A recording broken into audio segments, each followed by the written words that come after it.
데이터 분석과 함께하는 공모주 투자 당장 TV입니다. 오늘은 CU박스 기간 수혜치 결과를 통해서 과연 청약할 만한 종목일지 같이 생각해 보겠습니다.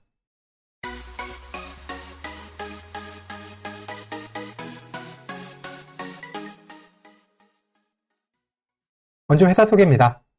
CU박스는 AI 얼굴 인식 전문 기업인데요. 최근에 인천국제공항 스마트 패스 사업을 추진을 했고요. 공항의 자동 출입구 심사대, 정부 4대 청사, 국가정보자원관리원 같은 국가 주요 시설에다가 다양한 인공지능 시스템을 공급하고 있습니다. 2021년에 미국의 기술표준연구소에서 실시한 테스트에서 5개 부분에서 세계 1위를 차지를 했고요. 또 국내에서는 처음으로 얼굴인식 위변적 감시 기술 인증을 받았습니다. 기술력은 확실히 좋은 회사라고 봐야겠네요. CU박스의 청약일은 5월 9일에서 10일 양일이고요.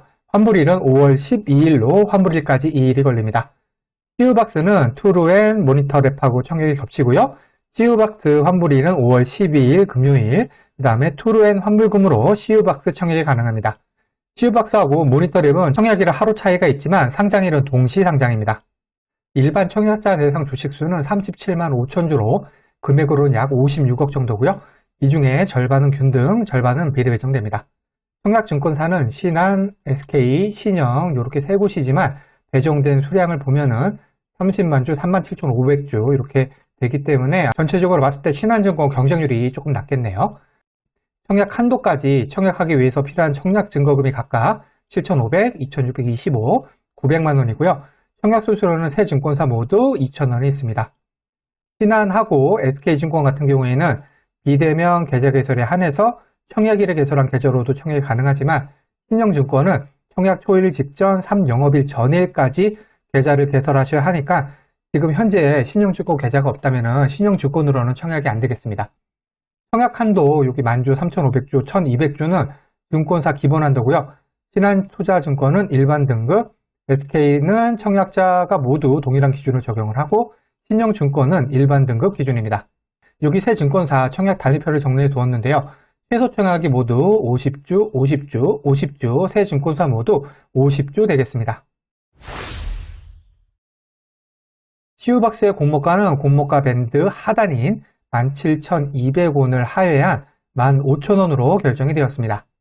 기간 수혜 측에서 밴드 하단인 17,200원 이하를 청약한 수량이 74.39%로 상당히 많습니다. 확정 공모가인 15,000원을 청약한 수량은 이 표로는 알 수가 없습니다. 거래 실적이 있는 해외 기관 투자들은 밴드 상단 쪽으로 청약 수량이 좀 몰리긴 했는데요. 이거는 수량 기준으로는 그렇고요. 건수 기준으로 보면은 밴드 하단 미만이 39건으로 하단 미만이 훨씬 더 많습니다. 기간 경쟁률은 86.44대 1로 매우 낮게 나왔습니다. 의무 보유 허가 비율은 3.69%로 낮게 나왔습니다. 그러면 22년 11월부터 지금까지 코스닥 상장한 총 32종목과의 비교 데이터입니다. 이때 스펙, 리츠, 시총 2조 이상 종목은 제외시켰습니다. CU박스의 기존 주주 유통하는 물량은 519억으로 전체 31위, 기존 주주 유통하는 물량 비율은 34.73%로 전체 31위입니다. 기존 주주 유통하는 물량 같은 경우에는 금액과 비율 모두 매우 나쁜 수준입니다. 상장일 총 유통하는 물량은 727억으로 전체 29위, 상장일 총 유통하는 물량 비율은 48.64%로 전체 31위입니다. 상장일 총 유통하는 물량 역시 금액과 비율 모두 매우 나쁜 수준입니다. 기간 경쟁률은 86대 1로 전체 24위, 의무 보유 합격 비율은 3.69%로 전체 17위입니다.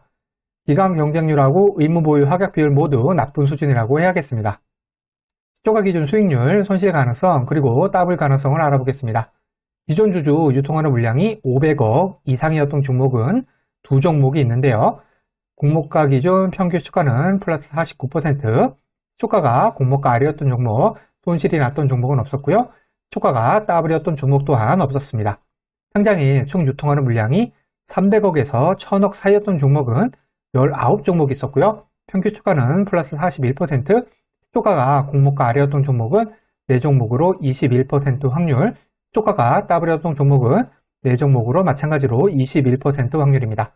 유통하는 물량 같은 경우에는 금액은 많긴 하지만 데이터상으로는 적어도 평균 시초가가 플러스 49%, 플러스 41%로 나쁘지는 않습니다. 기간 수혜식 경쟁률이 500대 1 이하였던 종목은 14종목이 있었고요. 평균 시초가는 플러스 26%, 시초가가 공모가 아래였던 종목은 4종목으로 29% 확률, 시초가가 더블이었던 종목은 2종목으로 14% 확률입니다. 의무보유 합격 비율이 5% 이하였던 종목은 21종목이 있는데요. 평균 시초가는 플러스 36%, 시초가가 공모가 아래였던 종목은 6종목으로 29% 확률, 시초가가 더블이었던 종목은 5종목으로 24% 확률입니다. 기간 수혜식 경쟁률하고 의무보유 합격 비율 둘 다 손실 확률이 29% 정도로 높은 편입니다. 예상 수익률입니다. 앞에서 살펴본 항목들의 가중치를 각각 1대, 3대, 3대, 3으로 두었을 때 CU박스의 점수는 44점으로 전체 30입니다.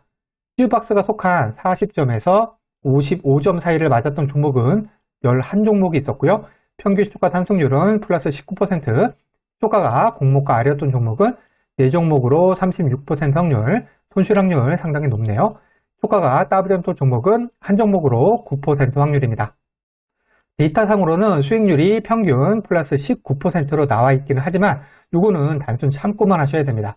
이 정도 기간 수혜식 결과라면 기본적으로 손실 확률이 높다고 생각을 해야 됩니다. 결론입니다. CU박스의 기간 수혜식 결과는 나쁘게 나왔습니다. 기간 경쟁률 86대 1, 의무보유 합격 비율이 3.7% 수준으로 둘 다 많이 낮기 때문입니다. 유통하는 물량이 700억을 넘기는 부분 때문에 기관들에게 인기가 없었던 것으로 보입니다.